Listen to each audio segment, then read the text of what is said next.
आप सभी का स्वागत है। आज हम शुरुआत कर रहे हैं श्रीमद् भागवत गीता के अध्याय नंबर 4 ज्ञान कर्म संन्यास योग की। श्री भगवान बोले, मैंने इस अमूल्य अविनाशी योग को सूर्य से कहा था। सूर्य ने अपने पुत्र मनु से कहा था। मनु ने अपने पुत्र राजा इक्ष्वाकु से कहा। हे परंतप अर्जुन, इस प्रकार इस परम रहस्यमय ज्ञान को राजऋषियों ने जाना, किंतु उसके बाद यह ज्ञान बहुत समय से इस पृथ्वी लोक से लुप्त हो गया। तू मेरा भक्त है और प्रिय सखा है, इसलिए वही रहस्यमय ज्ञान आज मैंने तुझको कहा है। श्री अर्जुन बोले, हे श्री कृष्ण, आपका जन्म तो हाल ही का है और सूर्य का जन्म तो बहुत पुराना है, अर्थात कल्प के आदि में हो चुका था। तब मैं इस बात को कैसे मानूं कि आपने ही कल्प के आदि में सूर्य से यह रहस्यमय ज्ञान कहा था। इस पर श्री भगवान बोले, हे परंतप अर्जुन, मेरे और तेरे बहुत से जन्म हो चुके हैं, उन सबको तू नहीं जानता, किंतु मैं जानता।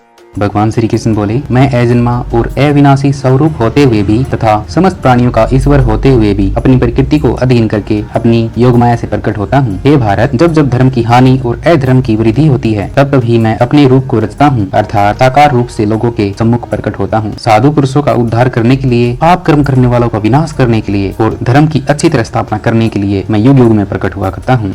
आगे भगवान श्री कृष्ण बोले, हे अर्जुन, मेरे जन्म और कर्म निर्मल और अलौकिक हैं। इस प्रकार जो मनुष्य मुझे तत्व से जान लेता है, वह शरीर को त्याग कर फिर जन्म को प्राप्त नहीं होता, किंतु मुझे ही प्राप्त हो जाता है। पहले भी जिनके राग, भय और क्रोध सर्वथा नष्ट हो गए थे और जो मुझ में अनन्य प्रेम पूर्वक स्थित रहते थे, ऐसे मेरे आश्रित रहने वाले बहुत से भक्त ज्ञान रूप तप से पवित्र होकर मेरे स्वरूप को प्राप्त हो चुके हैं। हे अर्जुन, जो भक्त मुझे जिस प्रकार भजता है, मैं भी उसको उसी प्रकार भजता हूँ, क्योंकि सभी मनुष्य सब प्रकार से मेरे ही मार्ग का अनुसरण करते। श्री कृष्ण भगवान बोले, हे अर्जुन, इस लोक में कर्मों के फल को चाहने वाले लोग देवताओं को पूजते हैं, क्योंकि इससे कर्मों से होने वाली सिद्धि जल्दी मिल जाती है। ब्राह्मण, क्षत्रिय, वैश्य और शूद्र, इन चारों वर्णों का समूह गुण व कर्मों को मेरे द्वारा रचा गया है। इस सृष्टि का रचयिता भी मैं ही हूँ। तो भी हे अर्जुन, तू मुझे अकर्ता ही जान। कर्मों के फल में मेरी आस्था नहीं है, इसलिए मुझे कर्म लिप्त नहीं करते। इस प्रकार जो कोई मुझे तत्व से जान लेता है, वह भी कर्म बंधन से मुक्त हो जाता है। श्री भगवान बोले, कर्म क्या है और अकर्म क्या है, इसका निर्धारण करने में बुद्धिमान पुरुष भी मोहित हो जाता है। इसलिए वह कर्म तत्व में तुझे भली भांति समझाकर कहूंगा, जिसे जानकर तू भी अशुभ या कर्म बंधन से मुक्त हो जाएगा। हे अर्जुन, तुमको कर्म का स्वरूप भी जानना चाहिए और अकर्म का स्वरूप भी जानना चाहिए तथा विकर्म का स्वरूप भी जानना ही चाहिए, क्योंकि कर्म की गति या रहस्य बहुत गहरी है।